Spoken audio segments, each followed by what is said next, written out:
Bueno, entonces, muy buenas tardes. La Academia de Historia del Tolima está muy gratamente honrada con la presencia de ustedes y muy especialmente con la del doctor Gustavo Adolfo Vallejo, porque, pues, como lo hemos anunciado durante varias semanas, finalmente tenemos la oportunidad de compartir, gracias a la conferencia que él nos va a ofrecer en este momento, todo un planteamiento científico de hondo calado y toda una perspectiva de investigación que él está proponiendo al mundo universitario y al mundo académico en general, concretamente sobre este tema de la historia socioambiental, pero esta vez ya más conectada con la experiencia que acaba de tener en África y en España, en donde, pues, nos va a hablar de justamente eso, ¿no? De la revolución cognitiva que vive la historia de la humanidad, ¿cierto? A partir de Lucy, digamos, de la abuela de la humanidad, que fuera de cámara hace poco el doctor Vallejo nos decía que el 24 de noviembre se celebran los 50 años del descubrimiento de este acontecimiento arqueológico, ¿no? Y por supuesto que histórico, que cifra de alguna manera en nuevas condiciones la explicación científica de la historia evolutiva de la humanidad. Entonces, hoy tenemos al doctor Vallejo con nosotros, le agradecemos inmensamente que nos honre con su presencia y tiene usted la palabra, doctor Gustavo. Muchas gracias, Clavijo. Muy agradecido con la presencia de ustedes aquí, que me permiten compartir, digamos, estas ideas que les voy a expresar. Quiero contarles que el 21 de mayo de este año dicté aquí en el auditorio del Banco de la República una conferencia que titulé La necesidad de una historia socioambiental para entender la actual crisis civilizatoria. Y es que lo que yo pretendo es hacer una propuesta, digamos, educativa, académica, en esa dirección. Entonces, cuando hablamos de crisis civilizatoria, eso está conectado con estos 8 grandes desafíos globales que tiene actualmente la humanidad. Precisamente hoy nos dimos cuenta del serio problema que se presentó en Valencia, España, con las inundaciones como consecuencia del cambio climático, que no es algo que se hayan inventado, digamos, los ecologistas, sino que realmente es una realidad. Entonces, dentro de esos 8 desafíos está la seguridad alimentaria, está, digamos, el problema de los recursos hídricos, del agua, el problema de la pérdida acelerada en el planeta de la biodiversidad, que es precisamente una de las razones que convocó la COP16 aquí en Cali. Está el surgimiento de unas enfermedades infecciosas y parasitarias, que son las epidemias y pandemias que no se van a acabar, que van a seguir surgiendo, como la del COVID-19. Se prevé que próximamente debe venir una pandemia de influenza, porque la influenza es la que más se repite históricamente. En los últimos 130 años se han presentado entre 19 y 20 epidemias y pandemias de influenza. La búsqueda de nuevas fuentes de energía no contaminante, el problema de la ética de la educación y de la investigación, y el problema de la paz. Entonces, fíjense que son unos grandes desafíos globales. ¿Cómo enfrentarlos? Hoy, precisamente, estaban reunidos las directivas de la Universidad de Tolima, aquí por la radio, hicieron, digamos, un conversatorio, y que qué pasaba después de la COP16 de Cali. Entonces, ellos concluyen que la educación es fundamental, que es a través de la educación que se requiere preparar a las nuevas generaciones para que enfrenten precisamente a estos desafíos globales. Entonces, en esa dirección, siguiente, yo revisé de tiempo atrás todo lo que plantea Edgar Morin, ¿sí? Que es un filósofo, educador, y él habla de los 7 grandes, digamos, saberes necesarios para la educación del futuro. Eso lo publicó hace unos años atrás, pero eso sigue vigente, y allí hay 2 cosas que siempre me han llamado la atención. Enseñar la condición humana, Es decir, a la gente y a las nuevas generaciones hay que decir qué es lo que nos hace humanos, qué es lo que nos diferencia de todo el resto de especies, y enseñar la identidad terrenal, es decir, nosotros de dónde venimos, cómo surgimos y para dónde vamos. Entonces, en ese orden de idea, yo creo que es decir, uno puede crear un curso, un seminario sobre los grandes desafíos globales, que eso me parece muy pertinente, pero yo diría que hay otra propuesta que puede ser, por favor, las grandes cuatro revoluciones que ha tenido la humanidad. La primera, que es la revolución cognitiva, que es el desarrollo de toda la capacidad mental, que se supone que surge hace 300.000 años con el Homo sapiens, pero posiblemente viene de tiempo atrás. La revolución agrícola hace 12.000 años, eso es muy importante mirarlo y ver qué impacto en esos 12.000 años ha tenido la revolución agrícola en el ambiente. La revolución científico-tecnológica de hace 500 años, con sus revoluciones industriales, ¿cuál ha sido su impacto? Seguramente todas estas revoluciones han tenido, digamos que, aspectos muy positivos, pero también impactos socioambientales. Y la última, la revolución de las redes de información de hace 50 años, en la que nosotros estamos, y hay que mirar desde el punto de vista, digamos, crítico, qué ventajas ha tenido esa revolución, digamos, de la red de información y cuáles son los aspectos negativos. Tal vez, mirando estos cuatro aspectos, es posible crear una narrativa coherente, digamos que soportada por literatura internacional, lo que sea, diferentes actores, crear un tipo de seminario, crear un tipo de curso que pueda ofrecerse en las diferentes universidades. Y esa es como mi propuesta. Vamos a ver si es posible lograrlo. Es decir, eso inclusive se puede lograr si hay más gente interesada en la temática para crear un grupo interdisciplinario, porque estos temas exigen realmente visiones desde diferentes disciplinas. De manera que entonces, pues yo dije, bueno, vamos a hablar de revolución cognitiva, pero para hablar de revolución cognitiva hay que hablar de la humanidad, y entonces, como les voy a contar, nosotros tuvimos la posibilidad de estar en Etiopía, en Kenia, en Atapuerca, en Altamira, a raíz de que tenemos una hija que trabaja con una institución internacional. Ella trabaja en la Universidad de Edimburgo, en el Instituto Rollin, y tiene vínculos con países africanos, y entonces eso nos permitió conectarnos con ella y viajar y poder hacer esto que queríamos conocer. Entonces, se le está viendo la cabeza para los del mío. Se le está viendo claro. Si me voy a poner un poco hacia atrás para que se me alcance a ver la cara así. Sí, así. Un poquito más. Bien, entonces ahí. Doctor Bello, ¿puede retroceder una imagen, Jerry? La anterior. Eso ya está. Bueno, listo. Gracias. Entonces, titulé la charla de hoy de esta manera: Revolución Cognitiva, Migración Humana desde Etiopía, Kenia, Atapuerca y hasta Altamira. Me parece que entender esa migración es importante para las nuevas generaciones, ¿cierto? Nosotros queremos saber de dónde venimos y qué pasó en estos 300.000 años y hacia dónde podemos ir. Entonces, digamos que la primera idea o evidencia de que existían restos diferentes a los humanos, por ejemplo, fue la encontrada en el valle de Nearden, en Alemania, en el año de 1856, 3 años antes de que Charles Darwin publicara su libro El origen de las especies por selección natural, ¿cierto? Y entonces, Charles Darwin, en su obra, hablando del origen del hombre, porque él es el primero que habla de, digamos, una especie de ecocentrismo, ¿no? De que el hombre es una especie muy semejante a las otras especies que hay en la naturaleza, y cuando habla del surgimiento del hombre, él dice que el hombre tiene que haber surgido en el África.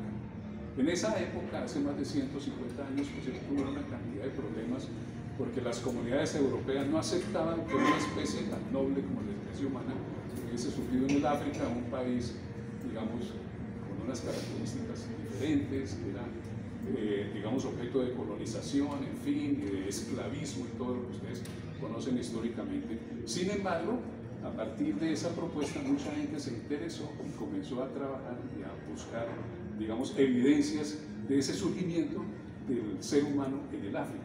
Entonces, siguiente. Él se basó en el hecho de que nosotros somos primates y somos lo que él denominó, o muchos denominan, homínidos, que somos muy semejantes a los gorilas, a los chimpancés y a los orangutanes. Tenemos la característica de tener las manos y el pulgar opuesto que nos permite adherir, etc. Y otras características, somos completamente bípedos. Bípedos, somos la única especie bípeda, mamífera bípeda en el planeta. Y ahí tenemos entonces, nuestros parientes más cercanos son los chimpancés. Nuestro ADN, el 99% del ADN de los humanos y de los chimpancés es igual, solamente hay una diferencia en el 1%, pero somos completamente bípedos. Tenemos algunas características morfológicas que nos hacen bien diferentes. Nuestras piernas son muy robustas, el pie es completamente diferente, el bípedo, diferente al pie del chimpancé, que todavía tiene esa capacidad de adherirse a las ramas. Nosotros, los chimpancés, los gorilas y los orangutanes, ellos no son bípedas, ellos cuando caminan se apoyan en las extremidades anteriores, en los nudos. Entonces, ahí vemos que hay diferencias, ¿sí? Cuando hablamos entonces de homínidos. Pero, siguiente, el estudio de los homínidos son las especies bípedas, digamos, cercanas a los humanos, esos homínidos que como planteó Charles Darwin, se encuentran en el África. Ahí tenemos 9 países africanos donde se han encontrado clásicamente los principales especies, digamos, reconocidas de homínidos bípedos, ¿no? De Chad, Sudán, Tanzania, etc. Entonces, siguiente, y principalmente en lo que es Etiopía y Kenia han surgido especies importantes que se consideran que son las antecesoras del Homo sapiens y que, como veremos más adelante, probablemente por esto que se denomina el cuerno africano, fue el sitio de migración desde el África hacia Asia y Europa de las principales especies a través del Valle del Rift, ¿cierto? Y ahí, inclusive los geólogos conocen muy bien eso, existe una depresión que dentro de unos millones de años hará separar ese cuerno africano del resto del África, porque eso ya tienen los geólogos estudiando eso.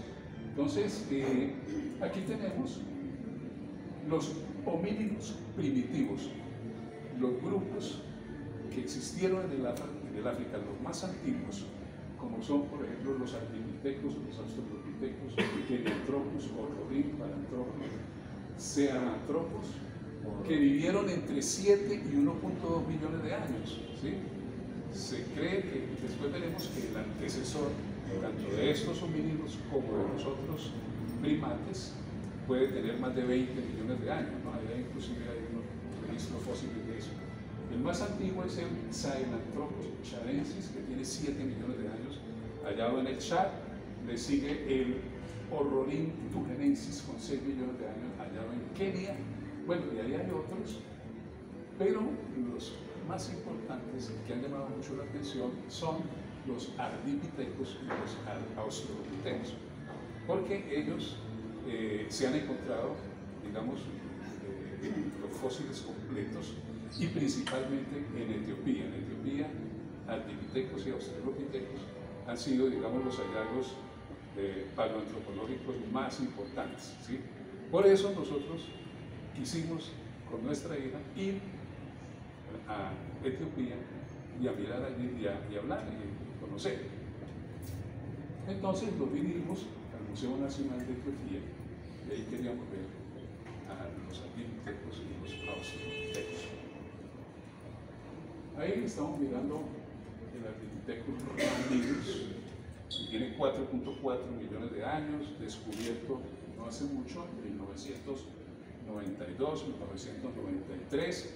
Era bípedo, pero tenía una característica, que no era completamente, no tenía un pie del humano moderno, sino que todavía el pulgar se oponía en el pie a los otros 4 dedos para poder agarrarse a las ramas de los árboles. O sea, él, aunque podía caminar, todavía tenía vida arborícola. Entonces, este nos llamó bastante la atención. Allá le llaman Ardi, y todo el mundo también conoce, cuando uno habla, menciona, todo el mundo sabe de qué se trata. Ardi fue encontrado en Afar, que es una zona desértica a 160 kilómetros de Addis Ababa, y ahí se encontró también a Lucy. Lucy fue encontrada por David Johanson y su equipo el 24 de noviembre de 1974. Este 24 de noviembre se celebran los 50 años del descubrimiento de Lucy, ¿sí? Y Lucy pues se considera que era una hembra, en fin, completamente bípeda, ¿sí? Entonces se considera que es el homínido antecesor, digamos, de los Homo sapiens completamente bípedo, ¿sí?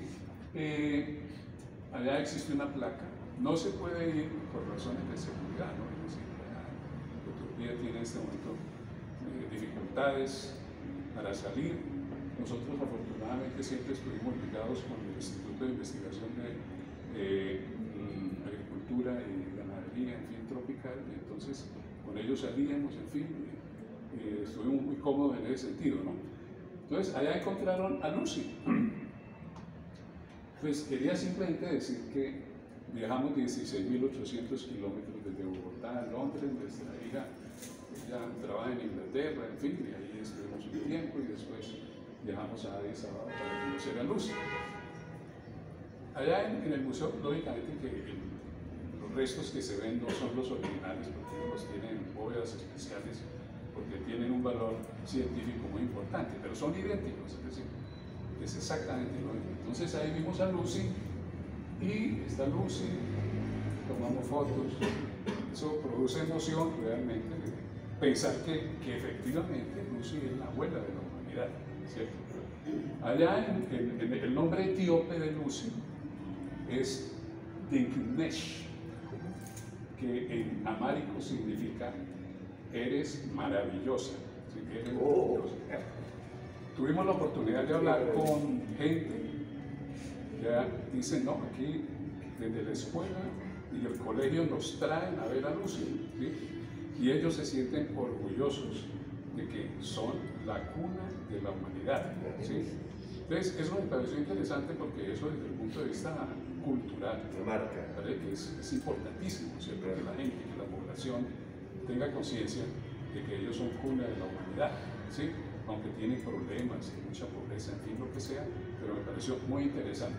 Ahora, cuando uno ve esa reconstrucción bueno, y lo siguiente es que las evidencias de que Lucy era completamente bípeda está en Tanzania, porque hay una región de Tanzania que es la Etoli, en donde encontraron Australopithecus afarensis, que es la especie de Lucy, y encontraron las huellas en ceniza volcánica, y ceniza volcánica de hace 3.7 millones de años.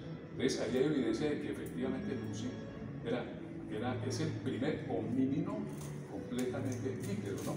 Y entonces, pues, eso nos llamó mucho la atención. La pregunta es, ¿cómo hacen para reconstruir esa figura de Lucy? Entonces, pues, hay especialistas en anatomía, en lo que sea, y entonces ellos tienen programas especiales, cogen, digamos, los restos óseos y van con esos programas reconstruyendo la musculatura, la piel, el cabello, etc. Y por eso es que uno ve que aparecen esas, en los museos, digamos, la reconstrucción de cómo sería la imagen de Lucy. Bien, eso es en cuanto a los homínidos más antiguos, digamos. Los más recientes son los del género Homo, ¿sí? Del género Homo tal vez hay 15 o tal vez más especies que han sido propuestas, ¿cierto? Las más antiguas, pues el Homo habilis, que se considera que tiene 2.4 millones de años. Luego está el Homo erectus, con 1.8 millones de años, ¿cierto? Y ahí hay otros homos que han sido descritos, y lógicamente finalmente está el Homo sapiens. Estas clasificaciones son objeto de mucha discusión, a veces de discrepancia, porque son basadas de todas maneras en aspectos morfológicos, ¿cierto? En características morfológicas, en el volumen de la bóveda craneal que alberga el cerebro, y entonces a veces hay discrepancias porque los biólogos consideran que de todas maneras desde el punto de vista evolutivo pueden haber cambios fenotípicos que pueden estar relacionados con el ambiente. En fin, eso hay una discusión interesante, pero bueno, miremos entonces de estos, la mayoría están en el Museo Nacional de Kenia. ¿Por qué? Porque es en Kenia y Tanzania donde han encontrado principalmente muchos de estos especies de Homo, ¿sí? Y ahí hay unos investigadores clásicos que todo el mundo conoce, que son los esposos Leakey, ¿sí? Louis Leakey, Mary Leakey, y su hijo Richard Leakey, ¿sí? Ellos son, digamos que ingleses kenianos que se radicaron en Kenia y durante décadas se dedicaron a estudiar la paleoantropología, hacer hallazgos, y ahí lógicamente que hay contribuciones importantísimas. Ahí en el Museo de Kenia, bueno, ahí estamos con nuestro nieto que nos acompañó, es completamente, digamos que habla español e inglés completamente perfecto, entonces no teníamos ningún problema porque cuando nosotros hablamos inglés ahí siempre se nos dificulta. ¿Qué estudia? ¿Qué estudia? Lengua Apenas materna, tiene 15 ¿no? años. 15 años. Tiene 15 años y es completamente, digamos, Yo ya bilingüe, ¿no? Y con él estuvimos y entonces pudimos ver, por ejemplo, ahí no voy a mostrar todo porque es una cantidad de restos fósiles, pero me llamó mucho la atención el Procónsul Geselloni y el Congo Geselloni, que fue descubierto precisamente por Louis Leakey y tiene 18 millones de años y es el antecesor de los primates, ¿sí? De todas maneras, los primates vienen de tiempo atrás, porque vienen de purgatorio de hace 66 millones de años. Por eso esa es una historia que en otro momento uno podría tratar de mostrar. Está el Homo erectus, que es tan importante como vemos ahora, el Homo rudolfensis, está el Homo erectus, bueno, este Homo erectus que es el mismo que llaman Homo erectus o erectus, que se encuentra en el Cáucaso, Europa, los australopithecus africanos.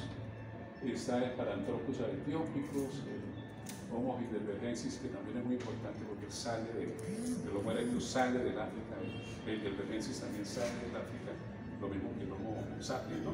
Ahora, una pregunta, cuando uno le muestra esto a la gente dice, pero bueno, ¿qué gracia tiene eso de ir a ver unos cráneos? ¿Eso qué? Pero lo que la gente no sabe es que descubrir y caracterizar un cráneo de esos tiene un trabajo impresionante, ¿no? Yo no soy paleoantropólogo, pero leo y me fascino con lo que hacen los paleoantropólogos. Ellos cuando encuentran un cráneo, no lo encuentran completo. En el estrato los huesos están completamente fragmentados y dispersos.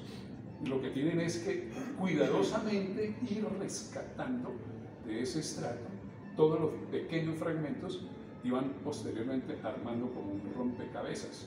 Y eso me parece fascinante, porque a través de eso es que ellos pueden después calcular el volumen cerebral que tenía esa especie en ese momento. Entonces ahí tenemos el Sahelanthropus charensis, que tiene 7 millones de años, el Homo rudolfensis, el Antilus platyopsis. Entonces esa es la forma siguiente, y ahí tenemos por ejemplo a un Homo neanderthalensis de Francia, totalmente fragmentado. Entonces los paleoantropólogos hacen ese trabajo tan dispendioso y se demoran meses e inclusive años trabajando en esos estratos, ¿sí?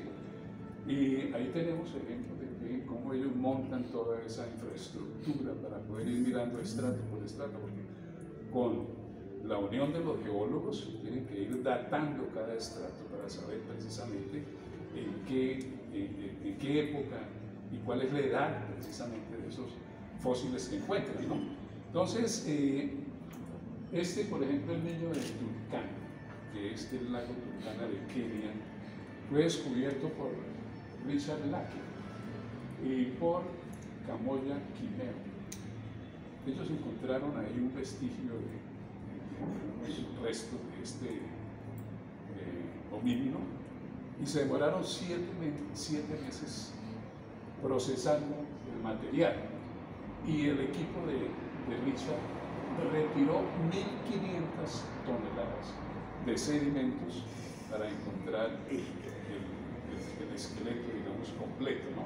Entonces ahí uno ve que debe haber una pasión realmente importantísima de estos investigadores para poderse dedicar de esa manera a buscar esos restos, ¿no?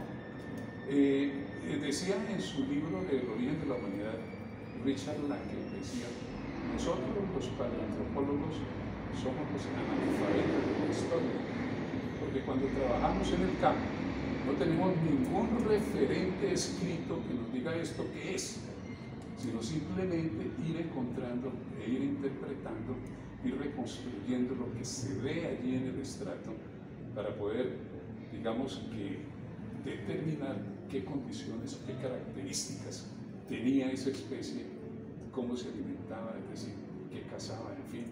Eso me parece a mí interesante. Él decía eso, decía: nosotros somos los analfabetas de la historia, y realmente quienes hacen prehistoria, esos son solamente los referentes que tienen. Sin embargo, este tipo de trabajos es interdisciplinario porque requiere de los geólogos, requiere de los biólogos, requiere de los químicos, requiere de botánicos, requiere de una cantidad de especialistas, porque realmente la paleoantropología no es una sola ciencia, sino puede ser un conjunto de disciplinas y de ciencias que confluyen para tratar de interpretar el pasado que tuvo la humanidad, ¿sí?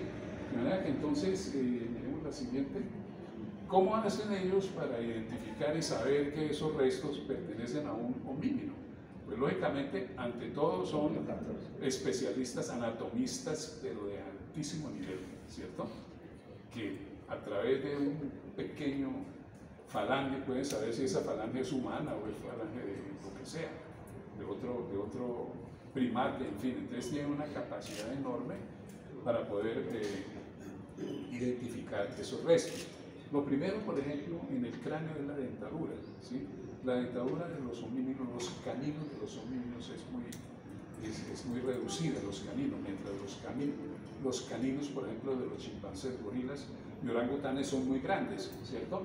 La pelvis también, ellos estudian mucho la pelvis, y ellos a través de la pelvis pueden identificar si se trata de un orangután, un chimpancé o lo que sea, o de un homínido, ¿sí?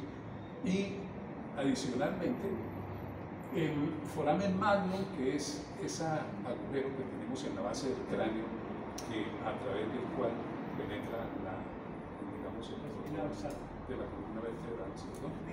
Ese foramen magnum está muy bien ubicado en los humanos, en los homínidos, mientras que, por ejemplo, en los primates no humanos como chimpancés, gorilas y orangutanes es diferente. Entonces, cuando encuentran un cráneo, ellos inmediatamente pueden saber si se trata de un homínido o se trata de un chimpancé.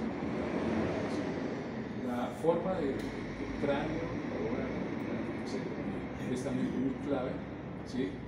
La característica del frente, de la cara, para poder identificar estos restos. Ahí vemos unos Homo erectus, Australopithecus y Homo sapiens, después de reconstruidos, ¿no?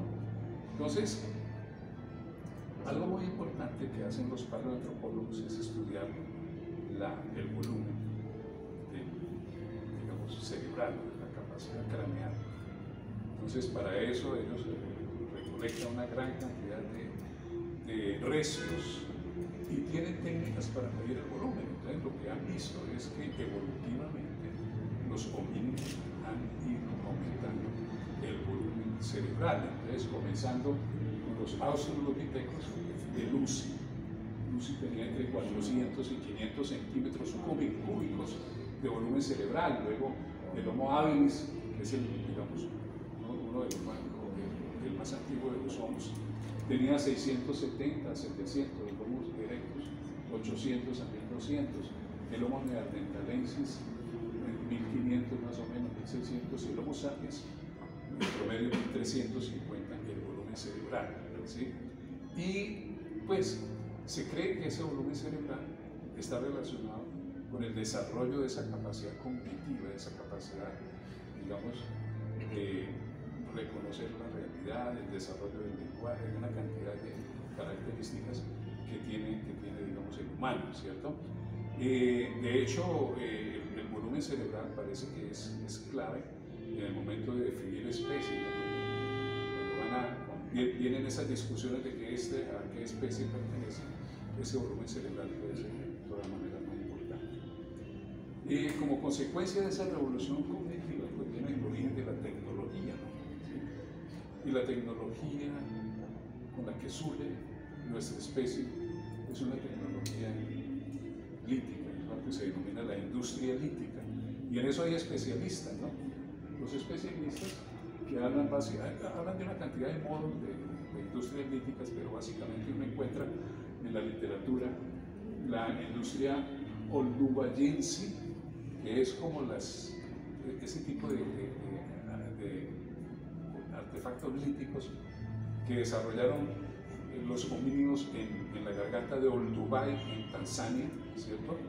La industria aquelense, que fue desarrollada posteriormente en muchos otros sitios, y la musteriense, que es como la más avanzada. Sobre eso, por lo que he leído, pues hay gente que hace hasta tesis doctorales estudiando ese tipo de tecnología en diferentes regiones, digamos, del mundo, en diferentes yacimientos. Esa tecnología lítica es muy antigua, porque en los fósiles, digamos, del Homo habilis, que tiene 2.4 millones de años, ya se encuentran restos o evidencias de industria lítica olduvaiense. Entonces, ¿para qué utilizaban ese material? Pues para romper los huesos, porque dentro de los huesos largos está el tuétano, que tiene un alto valor nutritivo, ¿sí?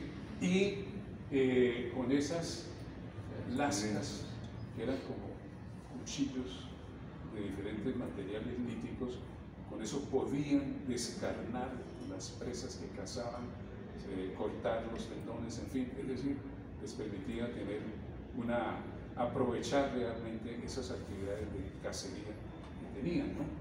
Bien, ahí entonces viene el asunto de qué pasó con toda esta cantidad de homínidos. Los homínidos antiguos, como los australopithecus, ardipithecus, sahelanthropus, horrorin, ellos no salieron del África, no hay evidencia de que hayan salido del África, ¿sí? De los homínidos semejantes, digamos, al humano, hay 3 especies de las que existen indicios de que salieron del África. Ahora, hay que decir que esto puede cambiar de un momento a otro, ¿sí? Porque si de pronto encuentran no sé, Australopithecus en el Asia, pues, todo cambia, ¿no? O sea, esta no es una ciencia completamente terminada, sino que está en construcción. Pero de todas maneras, se considera que el primer viajero fue el Homo erectus, ¿sí? Y tiene unas características y un volumen cerebral, etc. Era bastante sólido. Él sale, de aquí de la firma, ahí están en las estrellas rojas, sale hace 1.8 millones de años, ¿sí? Llega, no entra en Europa, solamente llega ahí al Cáucaso, ¿sí? Y ahí lo denominaron como geórgicos o geórgicos. Entonces se sabe que es Homo erectus, ¿no? Y se dirige hacia la China, allá creo que lo denominan Sinanthropus pekinensis, ahí trabaja el padre Pierre de Chardin y todo eso. Luego en Java hay unos yacimientos donde hay bastante Homo erectus. Definitivamente es así. Como vamos a ver, probablemente en Atapuerca hay restos de Homo erectus.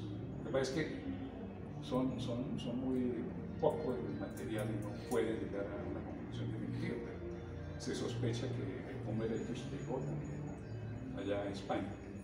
El siguiente viajero fue el Homo heidelbergensis. El Homo heidelbergensis, como está aquí, él sí llegó a Europa, llegó a los sitios. Y claro, él viajó hace 600.000 años, es decir, no hace mucho, comparado con Homo erectus que fue 1.8 millones de años. De todas maneras, el Homo heidelbergensis se encuentra allá en España, como vamos a ver, allá hay Homo heidelbergensis. ¿Sí? Y el tercer viajero, que es el último viajero, que es el Homo sapiens. ¿Sí? Nosotros somos el último viajero. Ahí hay esas cifras, esa datación puede cambiar cada vez que van encontrando un nuevo registro. Pero en términos generales se cree que el Homo sapiens salió tal vez hace 70, 80 mil años del África y salió precisamente ahí tal vez por el pueblo africano, por la península arábiga, llegó a Asia, y posteriormente ingresó a Europa, llegó a Australia, ¿cierto? Atravesó por el Asia, por el estrecho de Bering, ingresa a América, ¿sí? Hace, algunos dicen que 25.000, otros que 30.000 años, ¿sí? Eso toca revisar nuevamente para ver qué es lo último que se ha dicho, ¿sí? Incluso pueden haber varias migraciones de Homo sapiens, es decir, esto es solamente como para tener una idea, un resumen. ¿Qué motivó a estos homínidos a salir? No hay mucha claridad. Puede haber sido cambios climáticos que los obligaron, pero de todas maneras, por el hecho de ser bípedos, tal vez esa es una característica que les permitió colonizar todos los continentes, ¿cierto? El hecho de ser bípedos. Segundo, hay varias hipótesis. Algunos dicen que probablemente enfermedades que surgieron del África, tal vez la enfermedad del sueño, en algún momento dado se hizo tan agresiva que obligó a un grupo de homínidos Homo sapiens a salir del África.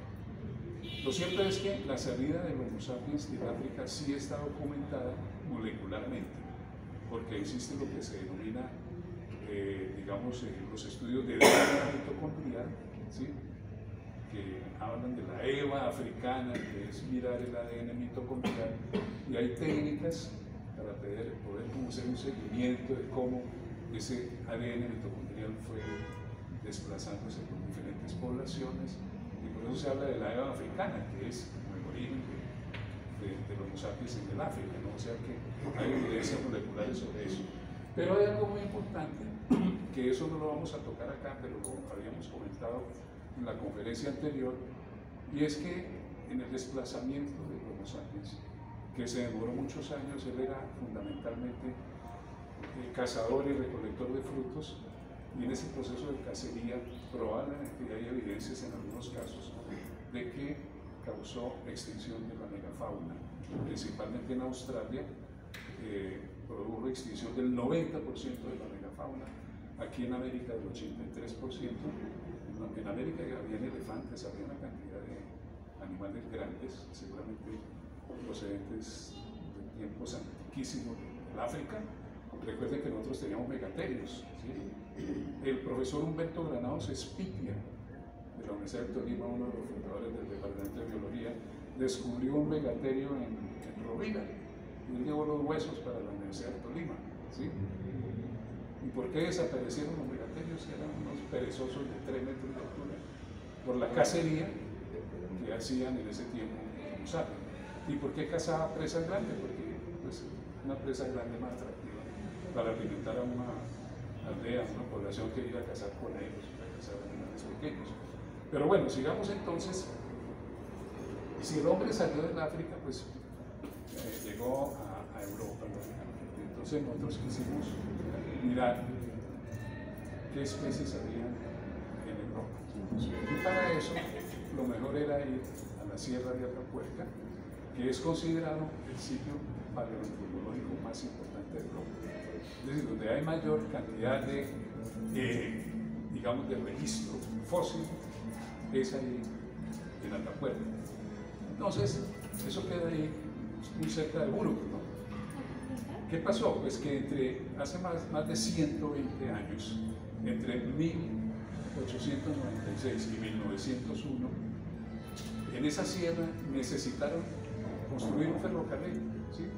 Para llevar el hierro desde una sierra de la demanda hasta Villafría. Y entonces utilizaron dinamita y todo para poder romper la sierra y pasar el ferrocarril. ¿Y qué encontraron? Pues encontraron una cantidad de cavidades y de cavernas ocupadas desde hace 1.4 millones de años. Y eso convocó a una cantidad de investigadores españoles y desde hace casi 50 o un poco más de 50 años han venido trabajando en eso, ¿sí? Y entonces, pues, lógicamente nosotros, pues ahí tenemos, está la trinchera, eso se llama la trinchera del ferrocarril, porque es un pasadizo por donde iba a pasar el ferrocarril. Ahí están los sitios que más han estudiado, como la Gran Dolina, la Galería, la cima del elefante, la cueva peluda, por otro lado la cima de los huesos, y eso está lleno de cantidad de hallazgos que le llama a uno la atención y lo convoca es a ponerse a mirar a ver qué es lo que ellos han encontrado, ¿sí? Ahí está la entrada de la Sierra de Atapuerca, la trinchera del ferrocarril. Ahí estuvimos, nos pareció muy interesante. Los estratos están completamente datados, ¿sí? Si ustedes miran allí, el estrato T9 tiene restos humanos de 1.4 millones de años, ¿sí? Y se sospecha que ese 1.4 millones de años, ese resto fósil debe corresponder a un Homo erectus, seguramente el Homo erectus llegó ahí. Pero ellos no pueden decirlo todavía porque el material es poco material para poder llegar a esa conclusión. Adicionalmente, uno va a Atapuerca y allá hasta talleres, lo reúnen a uno para que miren cómo era que se hacía la industria lítica, ¿no? Cómo era que los homínidos primitivos rompían las piedras para producir esas lajas y cómo producían el fuego, ¿no? A mí me pareció espectacular, efectivamente, utilizando pequeños materiales de madera, ellos pueden encender fuego, ¿no? Si a uno lo ponen a eso, uno no es capaz, ¿sí? No tiene esas habilidades, pero efectivamente, seguramente encendían fuego con mucha facilidad, dominaron el fuego, tal vez, en términos generales, hace unos 800.000 años. Esto lo puse ahí para el taller, ¿no? De ahí que en cuatro pasos podemos fabricar un bifaz. Un bifaz es como si fuera un cuchillo, ¿no? Dos caras que le permitían a los homínidos de esa época pues, romper los tendones, quitar la piel de los animales, en fin. Y visitamos el Museo de la Evolución Humana, que también se encuentra en Burgos, muy interesante, tiene una colección enorme de réplicas de fósiles, pero básicamente lo que vimos ahí son las cuatro especies que han sido registradas en la Sierra de Atapuerca, que son el Homo heidelbergensis, que salió del África hace 600.000 años, como lo mostramos anteriormente, el Homo antecesor, que es una especie que ellos proponen.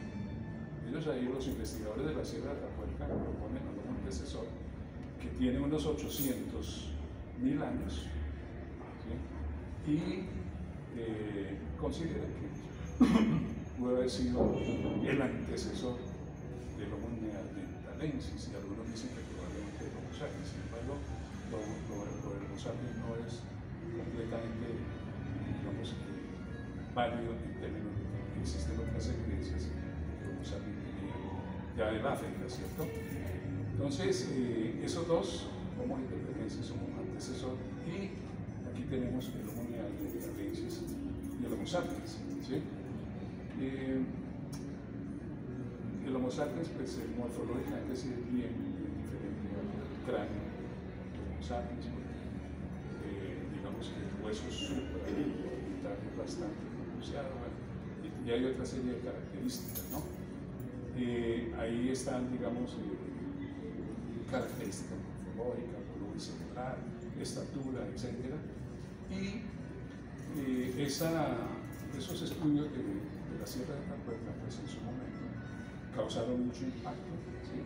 Por eso en la revista Nature en su momento hablaron de que tal vez el primer europeo que encontraron ahí de 1.4 millones de años, ¿no? ¿Sí?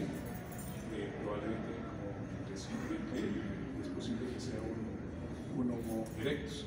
Incluso hay discusiones todavía sobre si el Homo antecesor es una especie realmente válida o sería derivada del Homo erectus. Bueno, eso seguramente en nuevas investigaciones colocarán más evidencias que permitan definir si realmente esa especie como antecesor es completamente diferente al Homo erectus.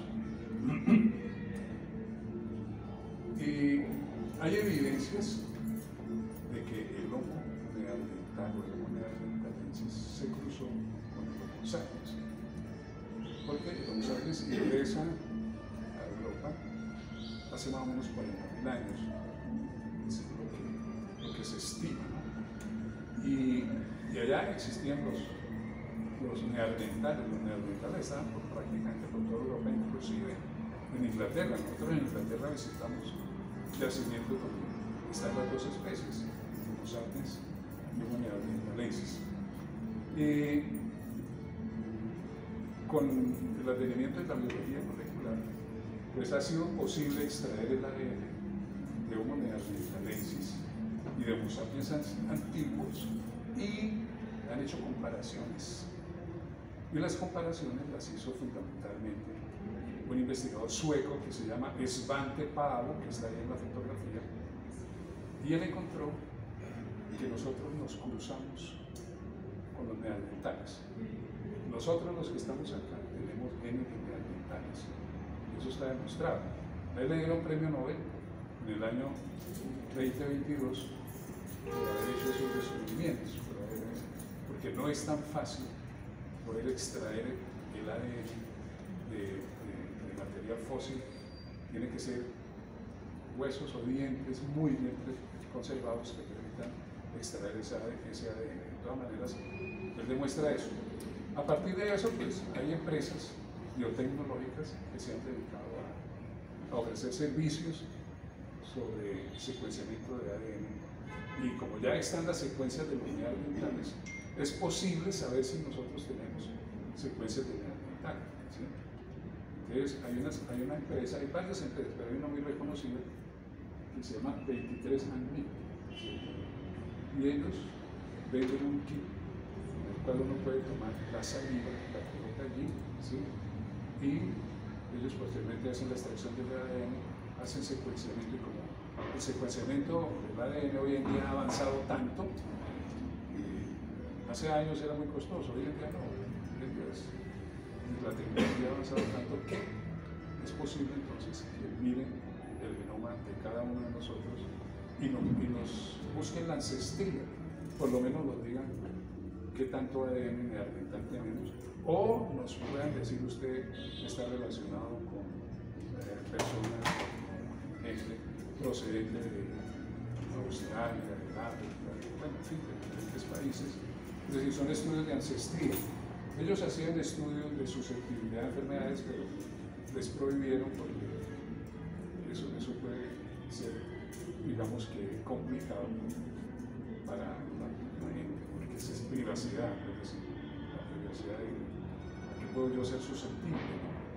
Pero la ancestría es de quiénes son mis parientes, yo de dónde vengo. Entonces, ahí, por ejemplo, hay un resultado que dice que esa persona tiene un poquito menos del 2% de DNA neandertal. Entonces se ha demostrado que todos nosotros que no somos del África tenemos ADN neandertal entre el 2 y el 4%. Lo mismo han estado mirando con otros números, el Homo denisova, de Siberia, que también hicieron el secuenciamiento de su genoma, pero solamente sobre una falange y unos dientes que encontraron. Y ahí encontraron todo el genoma y han encontrado que la gente de Siberia es un cruce entre Homo sapiens y Homo denisova, ¿sí? Hay otras dos especies que no las he mencionado acá, pero que están fuera de Europa y fuera de América, que es el Homo floresiensis de la isla de las flores y el Homo luzonensis de Filipinas, que son especies que desaparecieron y algunos consideran que pueden ser variantes de Homo erectus que llegó por allá y que finalmente evolucionaron y dieron origen a unas especies más pequeñas, ¿no? Bien, entonces, después de haber mirado esto, que nos llamó mucho bueno, antes, ahí en Atapuerca han hecho muchos estudios sobre cómo era la vida de los antecesores del Homo neanderthalensis, del Homo sapiens, y lógicamente encuentran, por ejemplo, que en determinados momentos practicaron canibalismo, ¿no? Pues, lógicamente que estas poblaciones tenían una vida muy dura, eran cazadores y recolectores de frutos, pero en determinadas circunstancias, digamos, climáticas, no tenían, en determinadas circunstancias climáticas no tenían suficiente acceso a la cacería, entonces practicaban el canibalismo. A pesar de practicar el canibalismo, también se descubrió que cuidaban a los enfermos, o sea, también se encuentran restos fósiles, digamos huesos que fueron rotos, pero que posteriormente volvieron a unirse, lo cual indica que también cuidaban a los enfermos, ¿no? Es una persona con una fractura, si no hay quien la cuide, es fácil presa de la fiera, ¿no? Entonces hay muchas cosas ahí por leer, por estudiar de toda esta información de Atapuerca y seguramente de otros yacimientos también paleoantropológicos. Ahí después de eso dijimos, no, pues miremos, aprovechemos para ir entonces a Altamira, ¿no? ¿Qué pasa con Altamira? Es considerada, digamos, las pinturas rupestres muy famosas con las pinturas rupestres, digamos, de Francia. Entonces nos fuimos a Altamira y allá en Altamira, pues Altamira es una historia muy interesante, porque es una caverna descubierta por Marcelino Sánchez Sauniol, ¿sí? En 1879,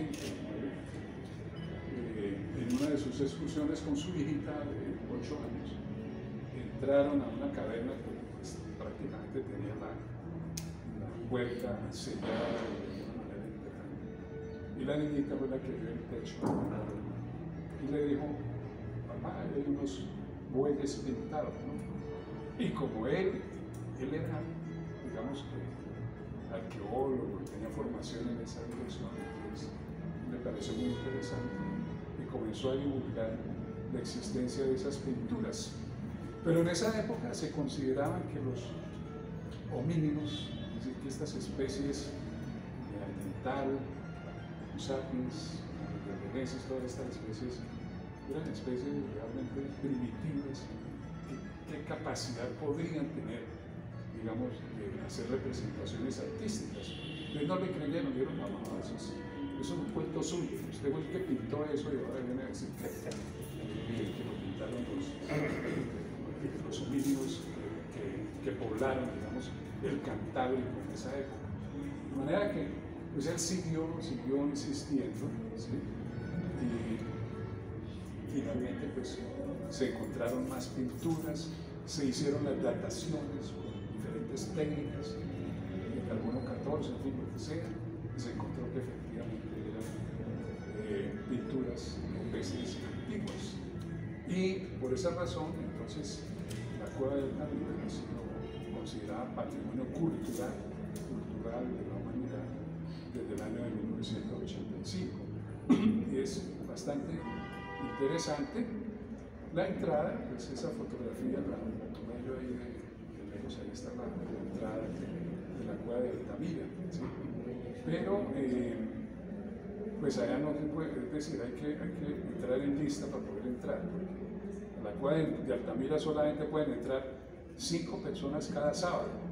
Entonces al año ingresan 260 personas y hay que inscribirse en una lista de espera, y la lista de espera va en 22 años. Entonces, los que se pueden inscribir es gente joven, porque ya nosotros los de edad avanzada no tenemos opción de entrar a la cueva original, ¿sí? A la cueva original. Pero entonces, ahí está la cueva original y ahí está la gente con sus vestidos especiales. ¿Y por qué no dejan entrar tanta gente? Porque se dañan las pinturas, es decir, eso, yo supongo que allá no deben tomar tal fotos, deben cuidar muy bien por ser patrimonio de la humanidad. Sin embargo, pues allá existe un museo, es el Museo de Altamira, y en ese museo se encuentra una réplica de la cueva de Altamira denominada la Neocueva. ¿Sí? Y entonces a la Neocueva uno, claro, uno se inscribe, llega y entra. ¿Sí? Y entonces ahí está ese arte rupestre, pues, ahí lo tienen datado en 18.500 años. Sin embargo, hay mucha discusión, porque la cueva estuvo habitada desde hace más o menos 35.000 años. ¿Sí? Y entonces incluso hay quienes dicen, vean, probablemente algunas de estas pinturas fueron hechas por los neandertales, porque los neandertales desaparecieron de Europa hace 28.000 años. ¿Sí? Claro, la razón por la que desaparecieron eso todavía está por aclararse, probablemente enfermedades, probablemente digamos que los mismos Homo sapiens genéticamente los fueron cercanos. En fin, hay diferentes hipótesis. Y entonces ahí entramos a la Neocueva, y allá desde la Neocueva se ve como una entrada que está tapada con vidrios como para mirar, de ese no lo ven. Esto era como por el interior de la cueva de Altamira de esa época. Y ahí está la descripción de cómo era que ellos pintaban, ¿no? Sí. Ellos preparaban las pinturas, en fin, dice que con ocres, carbón y agua para hacer la pintura, y las aplicaban era con la mano, ¿no? Directamente con los dedos sobre el techo. ¿Sí? Tenía que buscar el sitio apropiado, lógicamente las rocas eran muy irregulares, pero ellos lograban finalmente reconstruir las figuras, dibujando con carbón, dándole color, etc. Y seguramente que eran personas que pintaban por diferentes razones. Hay quienes dicen que por razones de tipo religioso, en fin, pero sea lo que sea, es una capacidad de apreciar la naturaleza y de representarla simbólicamente, que es uno de los resultados de la revolución cognitiva. Porque si bien es cierto que uno puede entrenar a un animal a que vive, ¿no? Pero de manera natural no existe ninguna otra especie que pueda hacer ese tipo de pintura, ¿no? Entonces, se cree que pintaban mucho las mujeres y las niñas y cuando los hombres cazaban, ¿no? Esa es una hipótesis. Entonces, a mí me parece que pintar con los dedos debe ser muy interesante. El tacto es un sentido en el humano que tiene una característica muy especial. Nosotros a través del tacto podemos expresar, digamos que emociones, podemos expresar afectos. Por eso es que nos abrazamos, por eso es que es a través del tacto. Amamos a través del tacto también, ¿cierto? De manera que yo pienso que dibujar con el dedo es... No lo hacemos porque dicen que en algunas escuelas ponen a los niños a dibujar con los dedos, ¿no?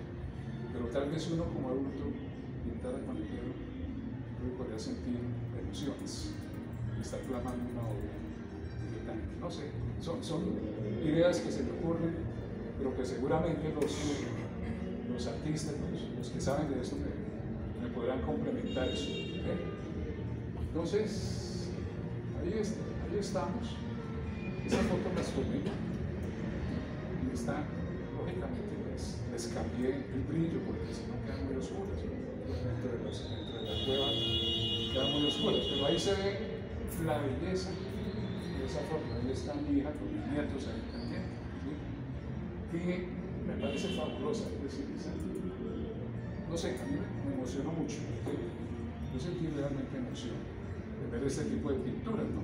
De hecho, ya tengo programado el próximo año ir a Francia, la cueva de la Costa, los caballos, y a ver otras cosas. lógicamente que a ver los restos de dominios que hay. Y ahí hay algo como de historia, ¿no? Es decir, Altamira es considerada la capilla Sixtina del arte rupestre, ¿cierto? Dicen que fueron pintadas entre hace 11.000 y 19.000 años, en fin. Pero aquí hay algo que me llama la atención. Estos son un texto bajado de diferentes documentos que uno puede encontrar en internet. Si analizamos la destreza con los elementos y el equipaje visual de un artista del Paleolítico, descubriremos que no hay salvajismo en un trazo tan bello como un bisonte en Altamira o un caballo de la costa. Entonces, a mí eso me parece muy importante porque uno puede tener la idea de que los homínidos, todos estos, neandertales, homo sapiens primitivos, todos ellos, probablemente eran salvajes. Y yo creo que no hay tal salvajismo. Realmente ellos cognitivamente fueron evolucionando hasta adquirir esa capacidad de representar la naturaleza de esa manera tan bella, ¿no? Y entonces ahí hablan de que somos enanos en hombros de gigantes, y esos gigantes artistas no comenzaron en Grecia o Sumeria, sino mucho antes en el Paleolítico, cuando llegó la necesidad de plasmar una idea, un significado, cuando la necesidad de crear y de simbolizar ese misterio que acompaña al hombre por tanto tiempo se hizo material con los instrumentos que fueron capaces de crear, con el soporte que existía y con las vivencias y visiones que sentían. Todo el arte posterior se entendió mucho mejor gracias al arte rupestre. Entonces, me pareció interesantísimo eso que pude estar leyendo, y eso me anima como a seguir profundizando para entender un poco más esas expresiones artísticas. Como les comenté anteriormente, me parece que ese es un producto de la revolución cognitiva muy importante para la humanidad. Se atribuye a Pablo Picasso esa frase. Algunos dicen que no, que eso no lo digo él, pero yo lo he visto escrito en los libros que dicen así, en la contraportada de libros. Después de Altamira, todo es decadencia. Esto sí yo le tendría que preguntar a un experto en arte que me diga por qué. No tengo los elementos para decir si es decadencia o no, pero me parece que si lo dijo Pablo Picasso es porque tiene razón. Y Joan Miró en 1928 dijo lo mismo: la pintura está en decadencia desde la época de las cavernas, obviamente una época más de la época de las cavernas. Y ahí interviene la reflexión sobre el arte. Veníamos hablando de paleoantropología, pero caímos en el arte como un producto de esa revolución cognitiva. De manera que, ¿qué tan importante es el arte en educación? Porque recuerden que lo que yo estoy haciendo es una propuesta educativa, ¿no? Diciendo este material quiero hacer una propuesta en educación. ¿Qué tan importante es el arte? Entonces aquí hay algo que quiero comentarles, y es que durante varias décadas la formación de los científicos y profesionales de la ciencia natural en el ámbito internacional se ha basado en conceptos derivados de ciencia, tecnología, ingeniería y matemáticas. Estas cuatro palabras en inglés conforman el acrónimo STEM, ¿sí? Que es un modelo mucho de STEM, información científica, ¿no? Que constituye un grupo de conocimientos que ha permitido el desarrollo científico y tecnológico de la sociedad, y que con un apropiado enfoque permitirá concientizar y formar a las nuevas generaciones para resolver los grandes desafíos globales a los cuales se enfrenta la humanidad: el cambio climático, pérdida de biodiversidad, recursos hídricos, seguridad alimentaria, seguimiento de epidemias, la necesidad de nuevas fuentes de energía, ética, la educación e investigación y logro de la paz y la vida. Recientemente, varios investigadores de la educación han propuesto un modelo denominado STEAM, una adicional, que es el mismo modelo STEM con el elemento adicional, el arte. El arte como la pintura, la escultura, la música, la poesía, la literatura, además de generar identidad regional, contribuye al desarrollo de unas competencias creativas que no se logran completamente con el modelo STEM. El arte genera sensibilidad a los desafíos globales y promoverá aún más la paz, la nobleza de espíritu y el amor por la naturaleza de la nueva generación de colombianos y tolimenses, que es lo que necesitamos para enfrentar esa crisis civilizatoria. De manera que el arte me parece importante. Y ya para terminar, en la última diapositiva quiero compartirles un texto que encontré en El Espectador que me llamó muchísimo la atención. No tiene que ver con la pintura, pero tiene que ver con la música. Que dice lo que la música le agrega a las palabras, y eso lo escribió Arturo Guerrero en El Espectador el 6 de septiembre de este año. Dice, la música es capaz de cambiar las palabras. El cineguero Guillermo Buitrago entonó, yo quiero pegar un grito vagabundo. En 6 palabras le dio nueva vida a pegar, que no es solo adherir, e hizo terminar el grito con un adjetivo recién llegado. Yo le agregué ahí, yo agregaría que pegar es sinónimo de agredir, y también Guillermo Buitrago le dio nueva vida a ese verbo. Cuando una palabra ingresa en el aula de la música, pierde su potencia de mordisco, entra bajo el misterio dulce de unas notas que la pacifican y que por eso la hacen más eficaz, más emparentada con las vibraciones del corazón. Si un guitarrista o un violinista les pusiera banda sonora a los insultos, estos se arrodillarían como un perro maestrado. De ahí que la música transforma las palabras, las desarma. Harían bien los ejércitos si llevaran entre sus filas a poetas y a diestros del pentagrama. La fábula de las ratas y el flautista de Hamelin se haría realidad en el trance de matarse los hombres unos a otros. En vez de hacer tronar sus armas, saldrían a bailar entre ellos en mitad de las trincheras, como sucedió con el célebre momento de los 30 de Navidad en la Primera Guerra Mundial. ¿Por qué coloco esto? Porque es que el arte es un producto de la evolución cognitiva humana, la música también. Y ahora que estamos tan metidos en guerras internacionales, la guerra de Israel con los palestinos, Rusia, pues lógicamente el arte deberá jugar el papel importante. Tal vez si desde las escuelas se enseñara todo esto, se enseñara la revolución cognitiva, se enseñara el producto de esa revolución, que es esa capacidad simbólica de comunicación a través del arte, a través de la música, a través de la lengua, porque el hombre desarrolló en esos 300.000 años entre 3.500 y 5.000 idiomas. Es una cosa impresionante. Entonces, tal vez las nuevas generaciones podrían tener la oportunidad de mitigar esos grandes desafíos globales y esa crisis civilizatoria que parece que va a venir. Los siguientes capítulos con los que yo voy a trabajar es la revolución agrícola, después la revolución científica y finalmente la revolución comunicativa. Probablemente me gaste tiempo, pero también espero encontrar, digamos, socios, colaboradores que podamos sentarnos a mirar, a discutir y de pronto, no sé, hacer algo sobre eso. Muchísimas gracias. No, una pregunta.